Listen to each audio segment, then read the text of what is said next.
من صام رمضان إيمانا واحتسابا غفر له ما تقدم من ذنبه. فأهم عمل وأول عمل تعمله على الإطلاق وهو إنك تاخد نية صيام رمضان وقيامه علشان ربنا سبحانه وتعالى يغفر لك ما تقدم من ذنبك وما تأخر. لو لم ندرك رمضان كتبت لنا قيامه وصيامه بنيتنا، لو لم ندركه كتب الله لنا 10 أضعاف. مهم جدا وانت داخل رمضان تنظف قلبك.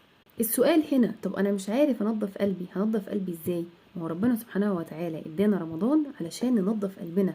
احنا بنصوم ليه؟ محدش يقول لي لعلهم يتقون عشان التقوى، لا، احنا بنصوم علشان دي طاعة لأمر الله جل جلاله. أما الحكمة من الصيام فهي لعلهم يتقون، يعني بكل بساطة علشان تتعلم تسمع كلام ربنا جل جلاله وتجتنب نواهيه، مش تمشي على هواك.